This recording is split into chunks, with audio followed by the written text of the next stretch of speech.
రాజకీయాల్లో అమరావతిని ఒక క్రీడా వస్తువుగా మార్చుకునే పరిస్థితి ప్రధాన రాజకీయ పార్టీలో వచ్చింది. ముఖ్యంగా అపారమైన అనుభవం ఉన్నటువంటి మాజీ ముఖ్యమంత్రి జగన్మోహన్ రెడ్డి అమరావతి వర్సెస్ మావిగన్ అనే పేరు పైన వచ్చే 2029 అసెంబ్లీ ఎన్నికలకి వెళ్తామని చెప్పిన మాట రాష్ట్ర ప్రజలు నవ్వుకుంటున్నారు. జగన్మోహన్ రెడ్డి గారికి ఈ మావిగన్ పిచ్చేంటి? ఈ రాష్ట్రంలో ఆల్రెడీ ఇప్పటికే అమరావతి పనులు చకచక జరుగుతూ ఉన్నాయి. రాష్ట్ర శాసనసభలో చేసిన చర్చ మేరకు కేంద్ర పార్లమెంటు కూడా చర్చ జరిగిన తర్వాత గెజిట్ విడుదల చేశారు.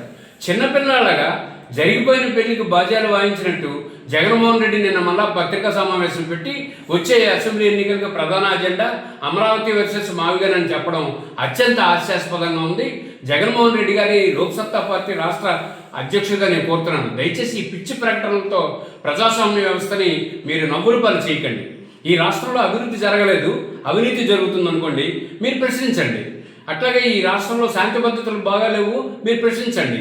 రైతు సమస్యలు కీలకంగానే ప్రశ్నించండి. ప్రశ్నించడానికి ఒక వేదిక ఉంది మీకు, రాష్ట్ర శాసనసభ. మీరు శాసనసభకు వెళ్ళరు, శాసనసభలో మాట్లాడరు, ఏదో ప్రెస్ మీట్ పెట్టి ఈ రాష్ట్రంలో ప్రశాంతమైన వాతావరణాన్ని చెడగొట్టాలనుకుంటే ఎలా ఉంది? డెమోక్రసీలో భారత రాజ్యాంగంలో జరుగుతున్న పరిణామాలు మీరు అంచనా వేయలేకపోతే మీరు రాజకీయాలు ఎలా సర్వ్ అవుతారు? మీరు ఇప్పటికే సెల్ఫ్ గోల్ వేసుకుంటున్నారు. మీరు మావిగన్ అని చెప్పిన ప్రతిసారి కూడా రాష్ట్ర ప్రజలు నవ్వుతున్నారు, తెలుగు ప్రజలు నవ్వుతున్నారు.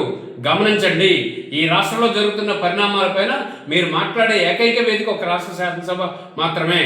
మీకేమైనా అవకాశం ఉంటే రాష్ట్ర శాసనసభలో మాట్లాడండి, అంతే తప్ప బయటన మాట్లాడి మరి 3 రాజధానులు అన్నారు కదా, విశాఖపట్నం అభివృద్ధి కేంద్రం అన్నారు కదా, మర్చిపోయారమ్మా 3 రాజధానులు. ఇదేం మాట్లాడుతున్నారు మీరు? దయచేసి జగన్మోహన్ రెడ్డి గారు ఇటువంటి ప్రకటనలు చేయకుండా రాష్ట్రంలో పరిపాలన పరంగా జరుగుతున్న అక్రమాలపైన రాష్ట్ర శాసనసభలో మీరు వెళ్ళి నిలదీయాలని చెప్పి ఆంధ్రప్రదేశ్ రాష్ట్ర లోక్సత్తా అధ్యక్షుడిగా నేను కోరుతున్నాను.